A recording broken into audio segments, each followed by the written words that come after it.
If you talk to 10 backyard farmers about where to start, 9 of them will tell you the same thing. Get chickens. And honestly, they're not wrong. Chickens are productive, they're familiar, and there's a mountain of information out there to help you succeed with them. But here's what almost no one mentions. Chickens aren't always the best fit. They're just the most popular fit, and there's a difference.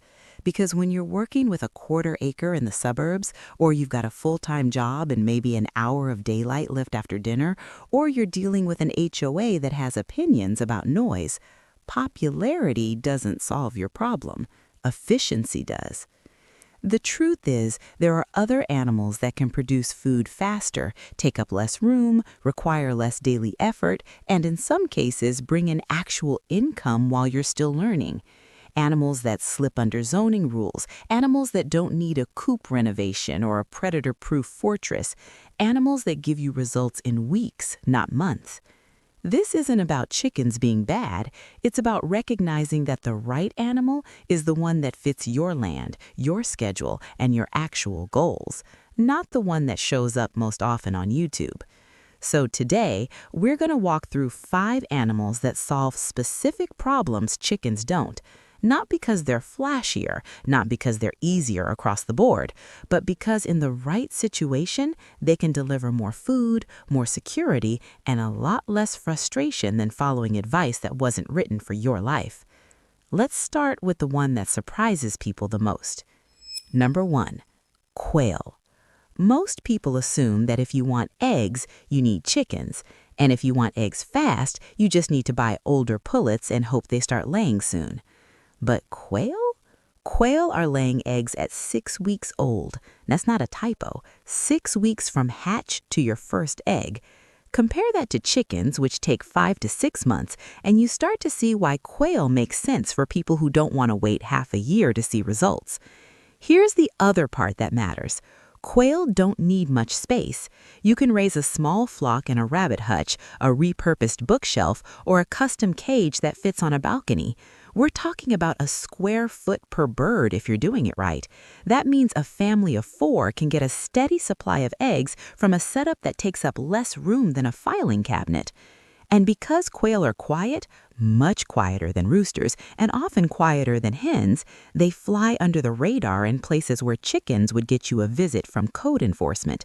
No crowing at dawn, no neighborhood complaints, just small, efficient birds doing their job. Now, quail eggs are smaller than chicken eggs. You'll need about 4 or 5 quail eggs to equal 2 chicken eggs in volume. But you're also getting those eggs in a fraction of the time, with a fraction of the feed, and on a fraction of the land. For someone working with a tiny backyard or rental property or strict local rules, that trade-off makes perfect sense. The production itself is predictable. A single quail will give you roughly 5 to 6 eggs per week once she's mature. If you keep 10 hens, you're looking at around 4 dozen eggs a week. That's more than most small families can use, which means you can start sharing with neighbors, bartering, or even selling if your local laws allow it. And here's something most people don't think about. Quail are incredibly disease-resistant compared to chickens. They don't tend to attract the same pests, they're not as vulnerable to respiratory issues, and if you lose one bird, you're not losing a significant part of your flock's output. The risk is distributed, the system is more stable. What this adds up to is a faster, quieter, smaller entry point into egg production. You're not waiting months to see if your setup works. You're not gambling on whether your hens will actually lay. You're getting feedback, real, edible feedback within weeks. And that changes how confident you feel as a beginner. Number 2, rabbits. If your goal is meat, chickens can get you there, but the timeline is long, the feed conversion isn't great, and processing a chicken is more involved than most beginners expect. Rabbits, on the other hand, are one of the most efficient meat animals you can raise on a small property. A single doe can produce upwards of 50 pounds of dressed meat per year. That's with minimal space, minimal noise, and feed costs that stay manageable even when grain prices climb. Rabbits reach market weight in about 8 to 12 weeks. That's 2 to 3 months from birth to freezer. Chickens meant for meat, Cornish cross, for example, take about 8 weeks as well, but they require significantly more feed per pound of gain. Rabbits convert feed at a ratio that's closer to what you'd see in commercial operations, but you're doing it in a backyard hutch with no special equipment. You don't need acreage. You don't even need a yard. Rabbits do well in stacked hutch systems, which means you can raise a breeding trio in the same footprint you'd use for a medium-sized chicken coop. 3 rabbits, 2 does, and a buck can keep a small family in meat year-round if you manage the breeding schedule with intention. The other advantage that often gets overlooked, rabbit manure. It's one of the only animal manures you can apply directly to a garden without composting first. It won't burn plants, it doesn't need to age. You collect it, you spread it, and your soil improves. For someone trying to close the loop between animals and garden production, that's a meaningful benefit. Rabbits are also quiet. There's no crowing, no loud clucking, no early morning noise that wakes up the neighbors. They're calm animals. They don't require daily range time. You feed them, you water them, you check for health issues, and you move on. The labor is predictable and contained. Now, processing rabbits does require a learning curve. It's not complicated, but it's hands-on, and it's something you'll need to get comfortable with if you're serious about meat production. That said, the process is faster and simpler than processing poultry. There are no feathers to scald and pluck, the carcass is clean, the work is straightforward. What rabbits give you is control. You're not dependent on hatchery availability or seasonal breeding windows. You're not hoping your chickens don't go broody at the wrong time. You decide when to breed, you manage the timeline, and you harvest on your schedule. For someone who values predictability and self-reliance, that's worth a lot more than convenience. Number 3, bees. When people think about livestock, they think about animals that need daily feeding, daily water, daily attention. Bees don't fit that pattern, and that's exactly why they work for people who don't have an hour every morning to dedicate to farm chores. A healthy hive, once established, largely takes care of itself. You're not feeding bees every day, you're not cleaning out bedding, you're not hauling water. You check on them every couple of weeks during the active season, you make sure they have enough space, and you intervene when something looks off. The rest of the time, they're working. And the output is significant. A strong hive can produce anywhere from 30 to 60 pounds of honey in a good year. Some hives in ideal conditions produce even more. That's honey for your family, honey to give away, honey to sell at farmers markets or through local food groups. At current retail prices, even a modest harvest can bring in several $100s per hive. But honey isn't the only return. Bees pollinate your garden. They pollinate your fruit trees. They improve yields on crops that depend on insect activity. If you're growing squash, cucumbers, melons, or berries, having bees on your property means better harvests without any additional effort on your part. The work happens passively, in the background, while you're focused on other things. Bees also scale in a way most animals don't. You can start with one hive and see how it goes. If it works, you add another. If that works, you add 2 more. There's no need to commit to a large operation up front. You're not building infrastructure for 20 animals when you've never managed one. You're starting small, learning the rhythm, and expanding only when it makes sense. The initial investment is real. A hive setup, bees, boxes, frames, protective gear will run you a few $100s, but after that, your ongoing costs are low. Bees forage. They don't need purchased feed unless you're in a scenario where natural forage has collapsed, which is rare in most suburban and rural areas. Your main expenses are equipment maintenance and occasional treatments if disease pressure shows up. There's also something to be said for the fact that bees don't require slaughter. If you're uneasy about processing animals, or you're raising food with kids who aren't ready for that reality yet, bees offer productivity without that emotional or logistical hurdle. You're harvesting a surplus, you're not ending a life.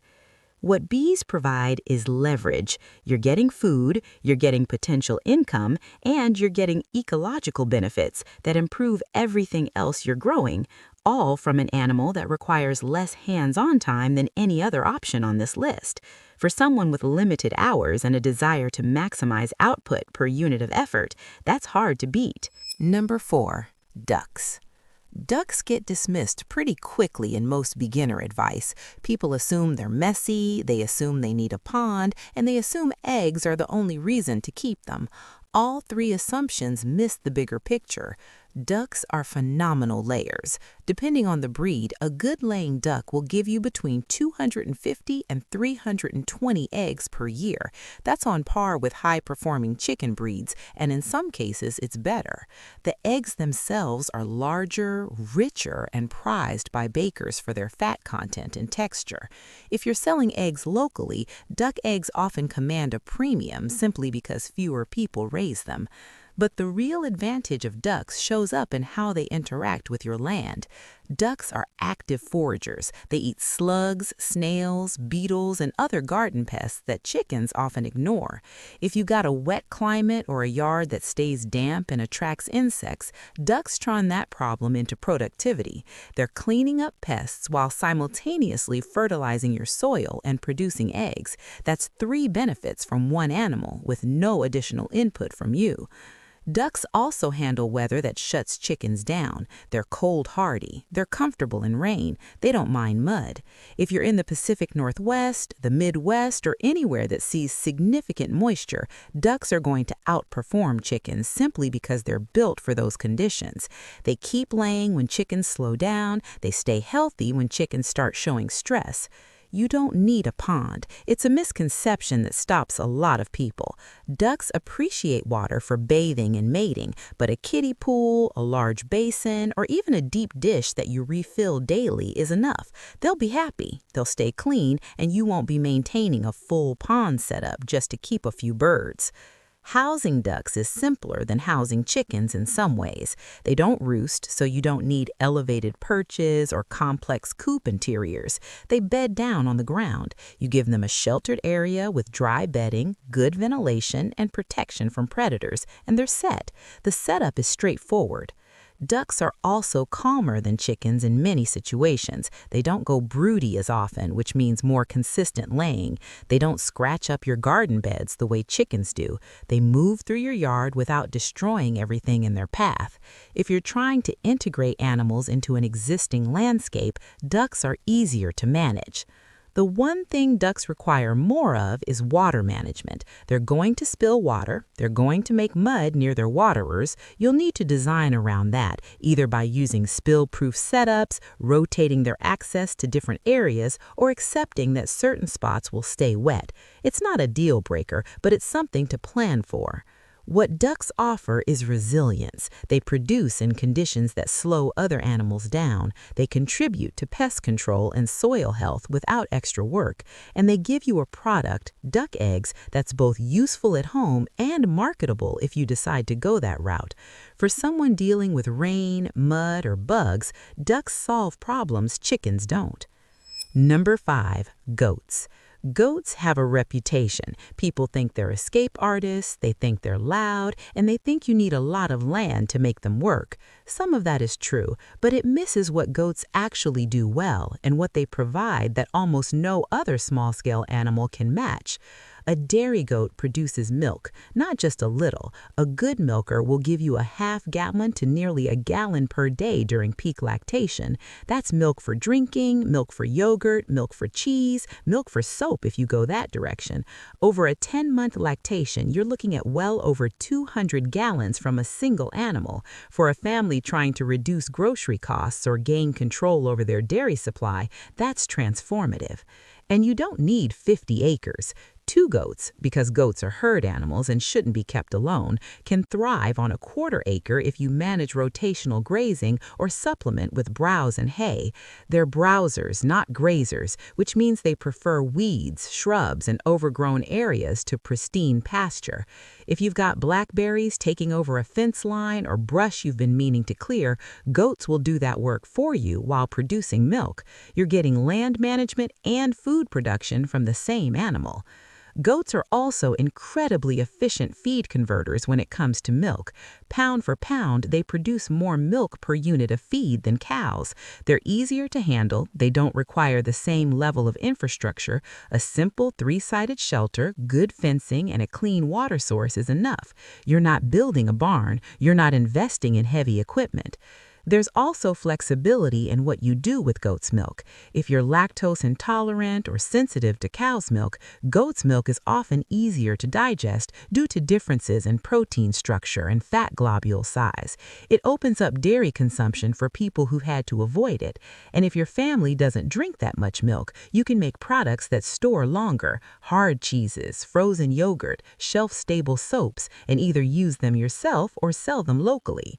Now, goats do require daily milking once they're in production. That's a commitment. You can't skip it. You can't take a weekend off without arranging for someone to cover. If you're not prepared for that level of routine, goats might not be the right choice. But if you are ready for it, the rhythm becomes part of your day. It's predictable, it's calming, and the output makes it worthwhile.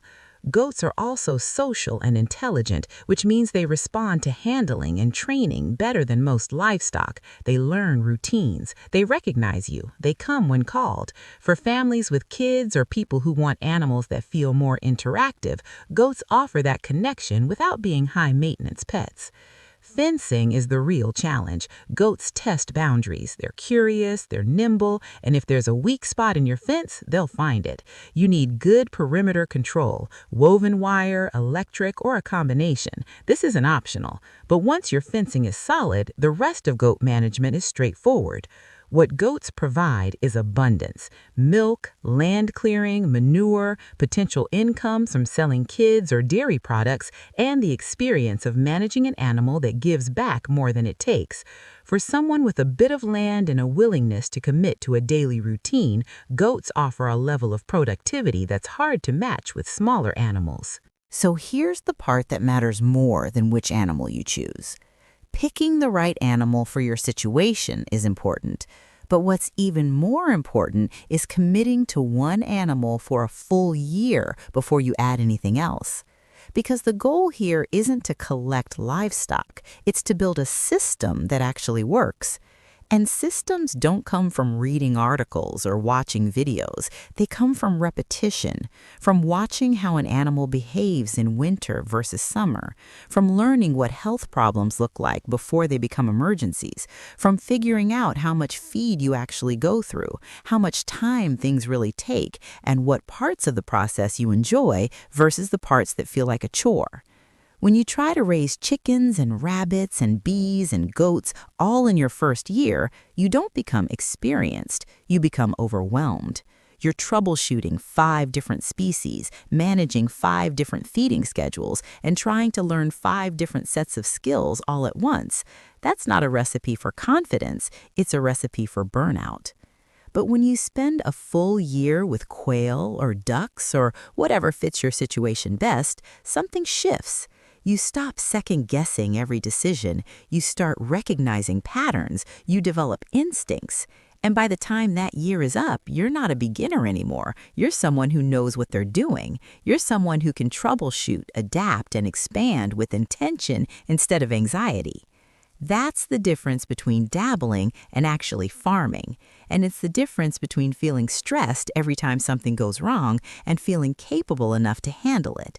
So if you're just getting started, or if you've been thinking about adding animals but you're not sure where to begin, don't overcomplicate it.